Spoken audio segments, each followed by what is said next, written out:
Good morning, folks. It is July 22nd, 2022. Hope our creator's keeping you well and safe wherever you are in the world. Please make sure to hit that like button, share this across other platforms so that we can let people know what's going on out in our solar system and the effects it can have on our planet. If you happen to be new, make sure you hit that subscribe button and the notification bell in case we have any critical future updates. Folks, I'm having a little thought. We're taking a look at our star here, and we're going to start off yesterday from our eruption. And if we pay attention here, right here we had this eruption. This is what's coming at us. You know, we saw the solar tsunami. Our solar winds, they actually arrived yesterday evening. But this was only a C flare. This was a C5 point, I think a 5.5.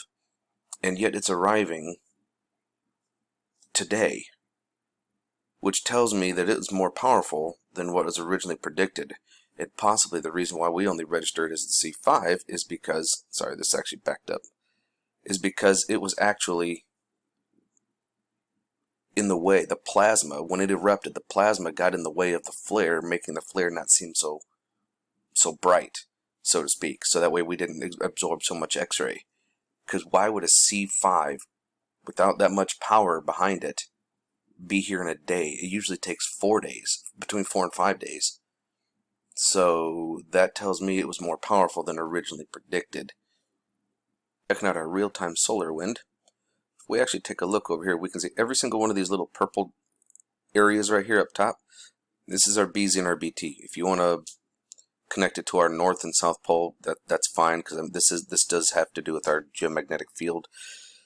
The purple is where we're having an event. We were in event mode. This right here was the arrival of our solar wind. As we can see right here, it actually picked up. We started becoming event mode about 8:30 yesterday morning from the arrival of our solar winds, and as you can see, our magnetic field was kind of bouncing around, recovering, going back into event. But the other thing that lets us know is you see the density here. This right here was the arrival of that CME from a few days ago. Again, a few days ago. Remember, I just said earlier, it's going to arrive today. The one that we just had yesterday morning is arriving today. So there's something behind that. There's quite a something behind that. So this one from a few days ago, you can see the plasma come up and arrive, and then all of a sudden we got up to about 32.47, it looks like, the highest. Oop, 34. Nice. And then it just drops out. And then, if you look down here, you can see the solar winds start to increase, which is typical. The plasma comes and then the solar winds are behind it. But we're also having the arrival of our solar winds from that coronal hole. Okay, so remember the first one kind of blended in. It ended up blending, and well, this isn't going to stay this way for long. Okay, we're going to wind up having a lot more coming at us. Okay, this right here is the arrival of our solar winds in that small CME that blended from a few days ago. So we did have that impact, our KP5. This right here is for Texas. This is College Station. So Texas usually, for some reason, we managed to take more of it. And you can see Texas. This is the estimated planetary, which is what this one is here. You got Fredericksburg, Germany, I believe, and Boulder, Colorado. However, we do have an update. This actually updated, folks. And remember, I was showing you guys that it was going to be arriving about 1500 UTC time, which would be actually 9 a.m. Here in the United States for Central Standard Time. But now it's showing the arrival to be at 2300, like right on the nose, right at between the 22nd and 23rd, like right here, right as the arrival. So this has updated. However, the other one has not. Now, it also downgraded itself to about 35 centimeters cubed. So I don't know. Now, this right here, this is NOAA's prediction. Okay, this is the NOAA prediction. It is updated. And our winds, I don't know if they're doing this to try and not have a panic, but I don't know.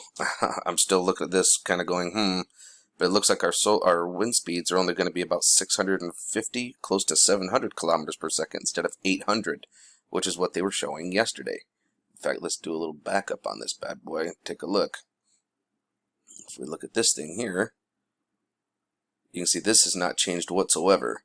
This is the same time, same density. Nothing has changed on this Enlil, which is Enlil being the Anunnaki, from Nibiru. Yeah, same guy. But this one has not changed. But when you look up here at this guy here, this is the one that they had yesterday. Remember? Look at this. We are going to be impacted at 1500. See, 1800 is actually down in the dip of it. But look at our wind speeds. We were up here pushing over 800 kilometers per second. So what happened? What are they doing here? Why did it change? Is it actually correct, or do they not want people to panic?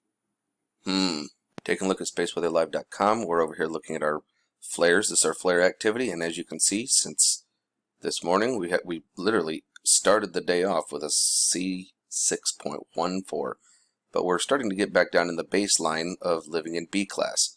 We were in C, then we had this big one. Look at this, literally right at the turn of the day yesterday, and it's going to arrive tonight. I don't know. That's pretty fast moving, folks. I mean, yeah, she's fat, which we know that there's plasma with it when they're fat like that, but it might have been more powerful than a C. I think that plasma might have gotten in the way and actually blocked out some of that flare, but that's just me. So everything seems to be looking all right, and I'm not seeing anything on the sun's surface to suggest we might have any issues. We are over here at GOES 16 looking at the 304, and I'm not seeing any kind of major upsets or any kind of flares or filaments coming off.